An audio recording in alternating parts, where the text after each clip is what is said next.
G'day trendsetters, coming to you today with my long-awaited review of the spectacular number 22 bicycle company Drifter Adventure. This bike is hand-built in Johnstown, New York, US of A.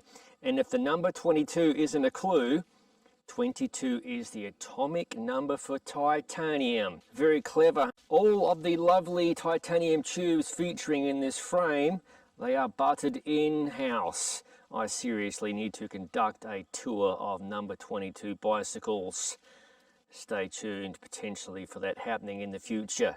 Quick segue for those folks interested in seeing a no bull review of another number 22 bicycles I've had come through Gravel Cyclist headquarters. My review of the Racer Drifter variant. It is linked in the description below. This particular variant of the Drifter is for the rider who wants more of everything. More tire clearance, more mounting points, more insanity. This bike is designed to go on the gravelly roads less travelled and beyond, where smooth roads aren't always guaranteed. Think blurring the lines a bit between mountain bikey type stuff and gravel cycling, and you have the picture of what this bike's purpose is in life. Something to mention here, since I've received this review sample for long-term review, number 22 has bloody well and gone and updated the frame. They've tweaked the geometry and they've added a smidge more tire clearance, courtesy of a slightly redesigned 3D printed titanium yoke, chainstay yoke that is. The tire clearance on the new model is 700C by 52mm, whereas this variant here is set at 700C by 50mm. Those improvements in no way poo-poo what I have to say about this lovely frame. Pressing forward here, this variant of the Drifter is one bi-specific. The latest variant, launched at the time of this video, the Drifter Adventure, now supports 2x-wide drivetrains, meaning of the SRAM Force 2x-wide variety, a group set I have reviewed, and you can check it out linked in the description below. This bike is fitted with the spectacular SRAM Red Explorer 13-speed, 1x13 speed that is, drivetrain designed for the rigours of gravel cycling. I have put this drivetrain and of course this bike through the ringer. You can check out my long-term review of that group set linked below. The mounting point goodness continues with whatever flavour of Drifter Adventure you manage to lay your hands on. You've got mounting points in the places you would usually expect. On the down tube and seat tube for the bottle cages, and incidentally those bottle cages are by Silka. Adding to that, there is a bottle cage mount beneath the down tube in a place I like to call the cow catcher position for obvious reasons. It's not a place I'd store water bottles, but tools perhaps, etc. And atop the top tube, there is one of my favourite mounting points in a bicycle, the bento box, the feed bag mount, whatever you want to call it. The only negative with this mounting point is if you have a bag there, it's going to cover up that luscious number 22 logo, in this case, which is polished titanium. What a dilemma. Additional mounting points on this frame and fork include rack and fender mounts, and the fork is by number 6 Composites, or Composites, which is a sister company to number 22. It is their component arm, if that makes sense. It features plenty of mounts for your mounting pleasure. This fork is also configured to route the wiring for a front dynamo hub internally. On the subject of internalization and such, this bike is available fully internalized, or as you see here, not fully internalized.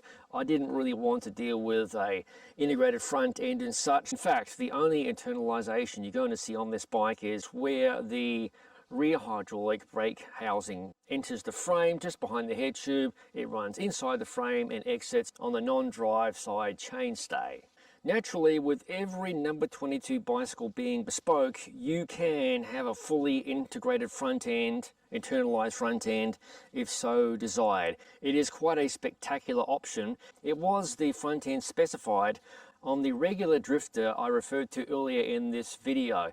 In fact, here's a couple of scenes of the front end on that spectacular bike. That stem alone, it's pretty breathtaking, being completely 3D printed titanium.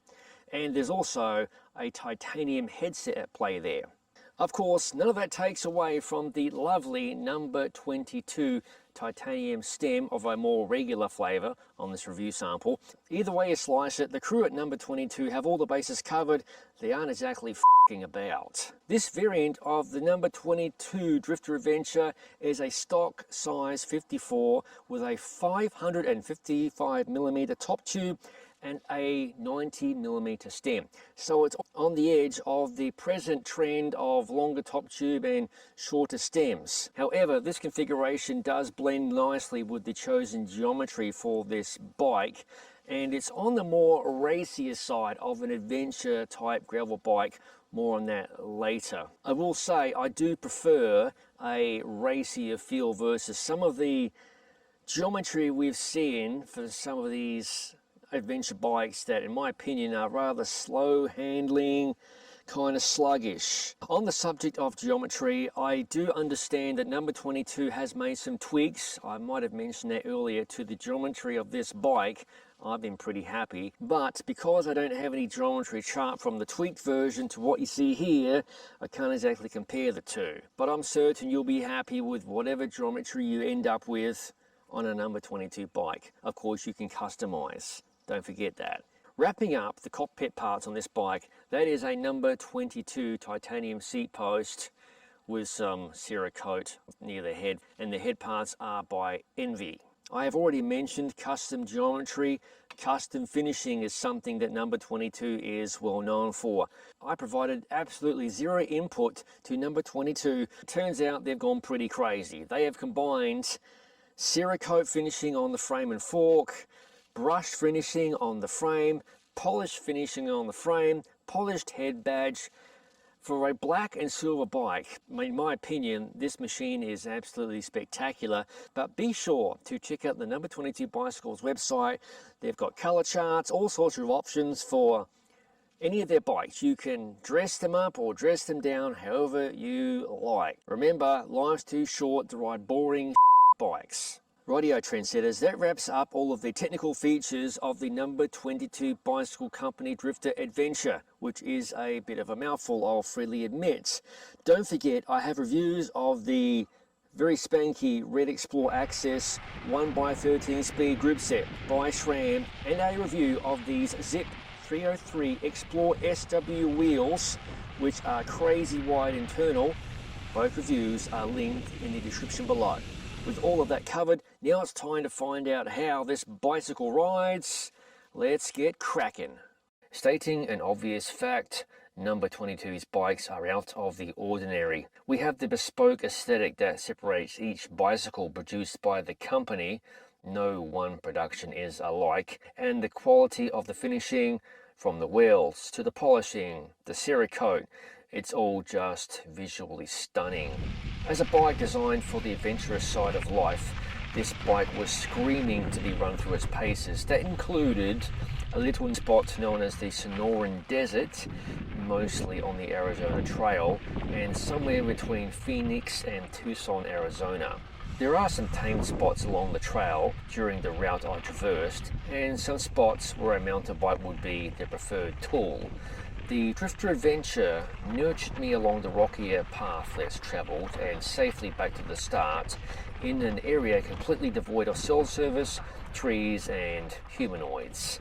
Crashing wasn't an option due to the no cell phone coverage, and it didn't help that I wasn't toting around a satellite tracker.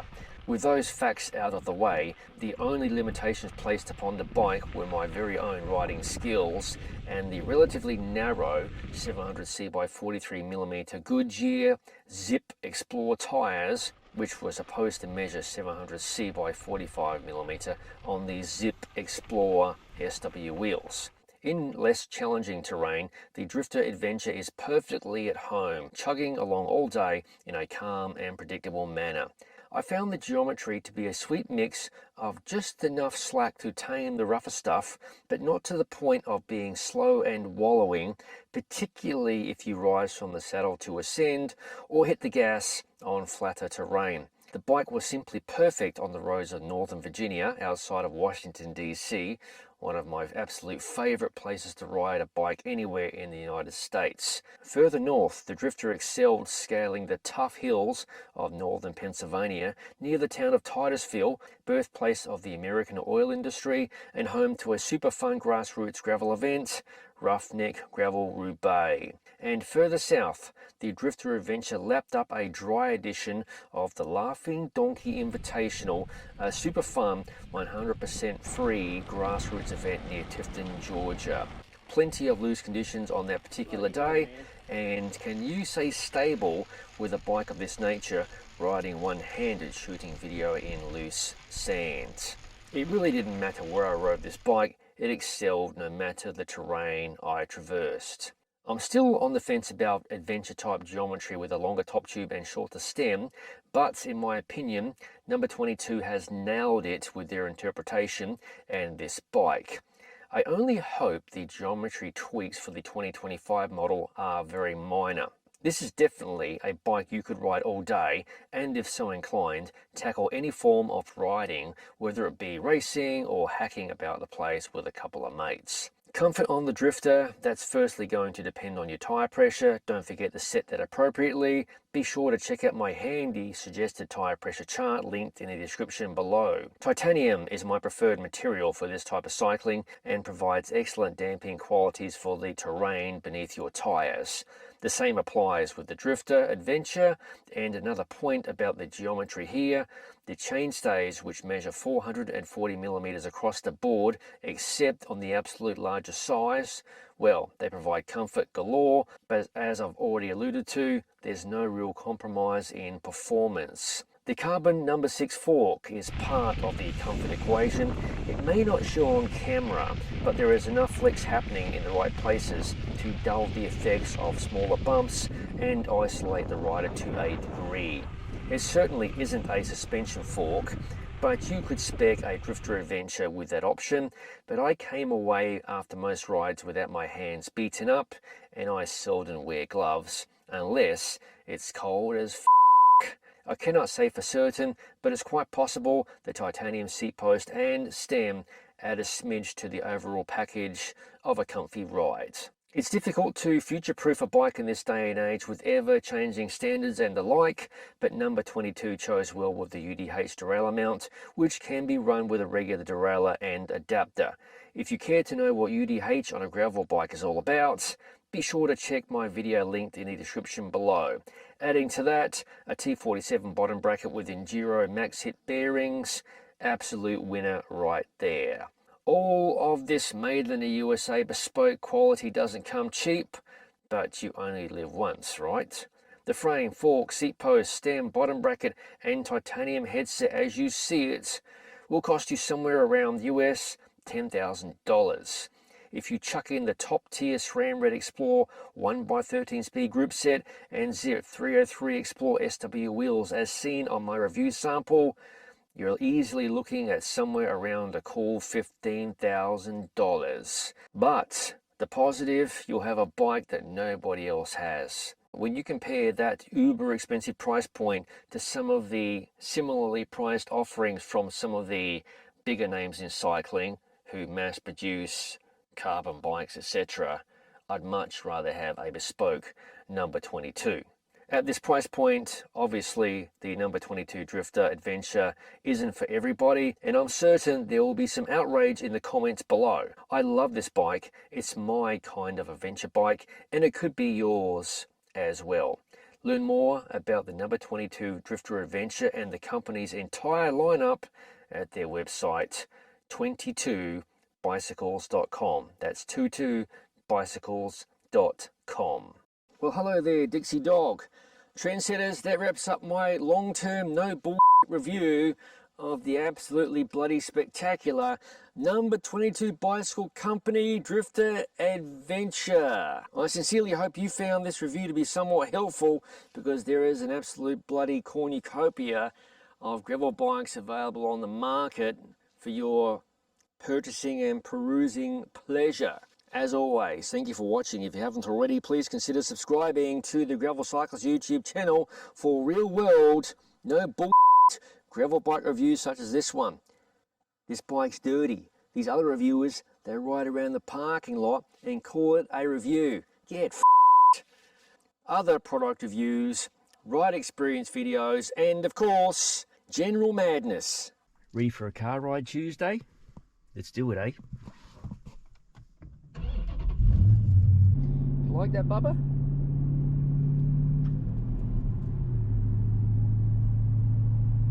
What the f*** am I doing with my life?